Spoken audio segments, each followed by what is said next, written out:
If you're in a relationship with a narcissist, you may have experienced the devaluation stage. It's the second stage of the narcissistic cycle of abuse. So look, this is characterized by the narcissist's attitude changing toward their victim. The victim goes from being, love bombed, idealized to being devalued. So the devaluation stage is a way to tear you down. It is when they begin to, both verbally and emotionally talk to you, make you feel like you're not good enough. And they will do everything that they can to devalue you and your accomplishments. They may not even recognize when you have accomplishments that would be celebrated by someone else, but no acknowledgement from them. So this is a common pattern of behaviors exhibited by abusers, narcissists, and toxic relationships. So this is the stage of abuse where the abuser will start to devalue the victim by putting them down, by making them feel worthless, and also making them doubt their own memory and abilities, sanities, just even how they look. So this can be difficult to spot because sometimes people will mistake it for constructive feedback or criticism. So it can be hard to tell the difference and to know what signs to look for. And it can be so very confusing for the victim. So you're trying to figure out like what happened, you was all lovey-dovey before, and now you're not.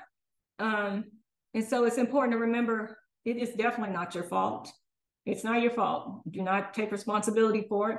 It's just the narcissist simply trying to control you, as they do, they want to do, and manipulate you into submission, as they do want you to submit to them.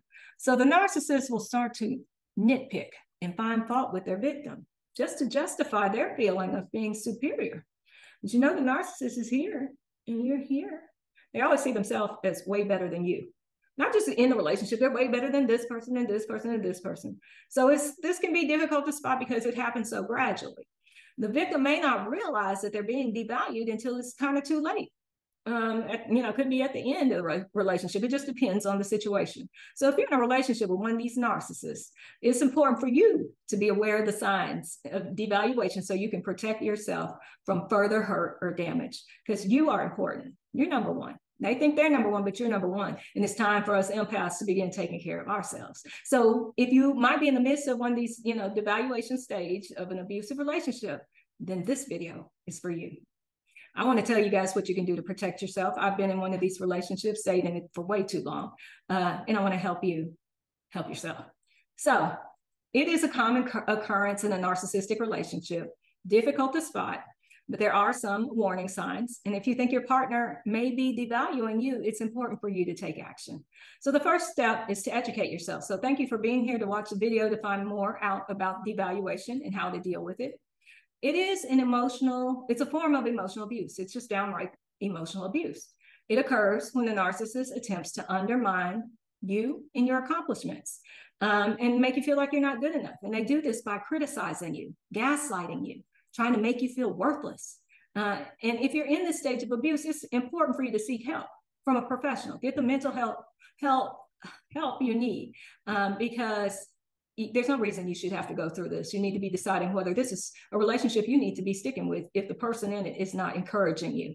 So idealization, that's the love bombing when it ends. So once you've settled, once a narcissist settles, they will begin to withdraw their affection and spend more time with other people and activities away from you. Because in love bombing, they were all over it. They was talking to you on the phone from 7 o'clock to 3 in the morning. But during this stage, they start to pull away and pull back. And one of the reasons for that is they're already finding their new supply. So you got to watch your Facebook, watch the Instagram, the TikTok, OnlyFans. Yeah, OnlyFans. And some of those other ones too, because they're looking.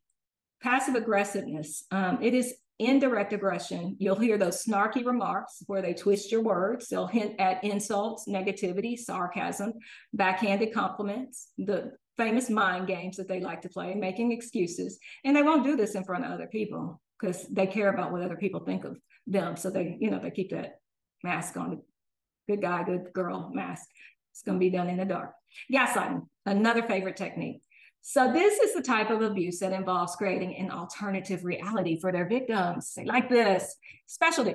So they want to make you question everything about yourself, including the people around you and your own sanity. Stuff like this. There's something wrong with you. Everybody's so worried about your state of mind. That's not what happened. It didn't happen that way. You're crazy.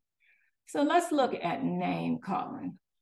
Okay, we know what name calling is. We know what the put downs are, but this can also include comparing you to other people, whether it's suggesting that you're not as good as somebody else, or that other people are better than you, or that you're just the same as everybody else. There's nothing special about you. So what you might value the most about your own self, they'll use it against you. So if you value ideas or creativity or whatever it is that you love, the narcissist, they will criticize your ideas, your creations, your whatever it is, okay? Because they want to make you feel bad about it. They'll also directly condemn you and those close to you behind their backs. So we'll be talking about the two-facedness and the backstabbing. But let's talk about projection right now. So projection, it's a defense mechanism that these narcissists use to avoid taking the blame for their own behavior. They're not emotionally mature enough to take responsibility for their own actions. So what they do, they will lie and blame others. It allows them to play that victim. You know that victim they like to play. So it minimizes the damage that they create themselves. So you did it, you did it, you did it, she did it, he did it. That's what they do. It's ridiculous. Stonewalling.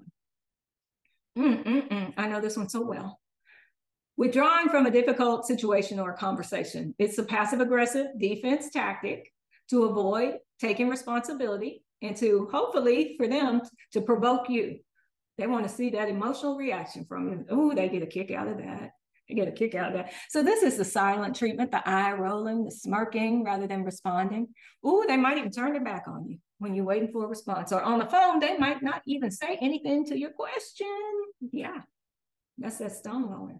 So minimizing and maximizing. So minimizing abuse, it is abuse itself. The narcissist will reduce the impact of their behavior that it has on you and others. They may say something like, well, it wasn't that bad. You're overreacting. But they will minimize their abusive actions, but maximize your response to their reactions. That's called reactive abuse. So sometimes they'll talk about what you did in response to what they did, but they'll leave the part of what they did out when they're telling their friends and family. Scapegoating. It's when you blame your problems on someone else. Like they may have created a whole situation that you had nothing to be part of. Nothing. You weren't a part of it. Yet you're responsible for it. And guess what? They're not, the other people that were in on it with them, they're not mad at them. They're mad at you, the innocent bystander.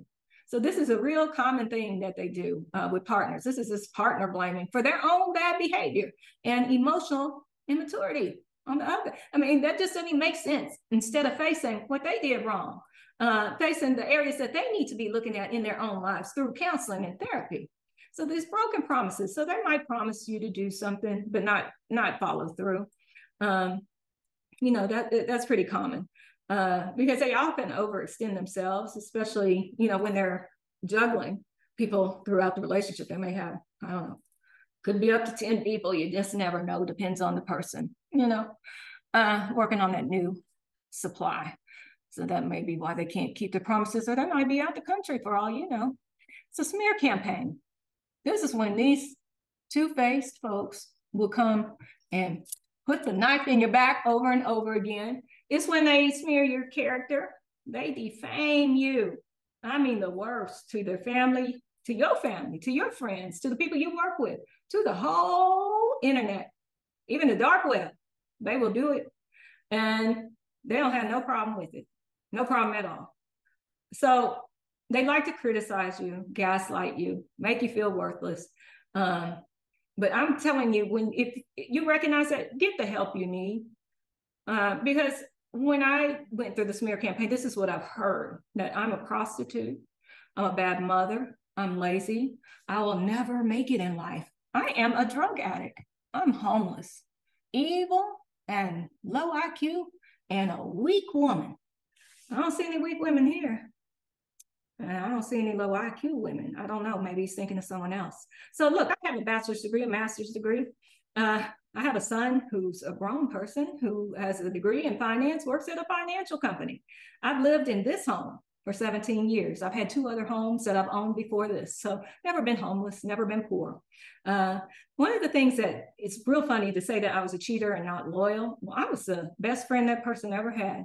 And I know I was. I'm not evil. like I said, I've never done drugs in my life. I've been in the workforce. So he said I was not working, I think, or only prostituting. I've been in the workforce for 31 years. At the job I was at when he said that, I'd been there for 12 years, actually at Mothers Against Drunk Driving. So no, I'm not an alcoholic. I'm not a drug addict. I don't drive drunk. So, you know, this is the type of thing they'll do. So you need to stay strong and refuse to let this narcissist damage you or your character or the way you feel about yourself, because there are many other people who will provide you with healthy, happy, loving relationships. I just want to say, if you are in a relationship like this, or you think that you are in the middle of the narcissistic cycle of abuse, please reach out to me in the comments. I'd love to have a discussion with you about it, talk to you about some of the things that I have done to help with therapy. And if you are a narcissist watching this, I would say, first, I'm so very sorry. I'm so very sorry for the trauma that you have endured. No one deserves childhood trauma. You didn't deserve it. You just didn't deserve it. No one deserves that. No child should be put through whatever you were put through. But when we're children, we don't have a choice in the situation that we're in. But when we're adults, we have to begin to take care of ourselves. And part of taking care of ourselves is to know when our behavior isn't benefiting our lives and it then is hurting other people in our lives, then that means it's time to get therapy. It's time to do the work on ourselves. It's time that we improve relationships within our family, that we're getting along with our children, our significant other, whomever you have in your life. You're getting things done at work. You're getting along with your coworkers. That will improve all areas of your life, because we all have been through something, and not one is more important than the other. But what I will say, and what I've learned personally, is I cannot help what happened to me in the past, but I can help how I deal with it and how I choose to improve my situation. Therapy is a good thing, but when you're in therapy, you have to be honest. You can't go in there looking for the therapist to like you or you say the right things. No, to get the help you need, you have to be honest. You have to get down to the nitty-gritty of what you went through, what you're currently going through, how your behavior is impacting others, and what goal you want to get to. That's the only way that you're going to strive to make those very positive changes that you need to make your life move forward. That's all I'm going to say about it. I just want all of us, whether you're a victim in the situation or you're the person who has the mental health disorder, is to get the help that we need. We can all improve our lives and relationships. Anyway, you want to learn more about NPD, please tune back into our next video. Please don't forget to like, subscribe, and comment.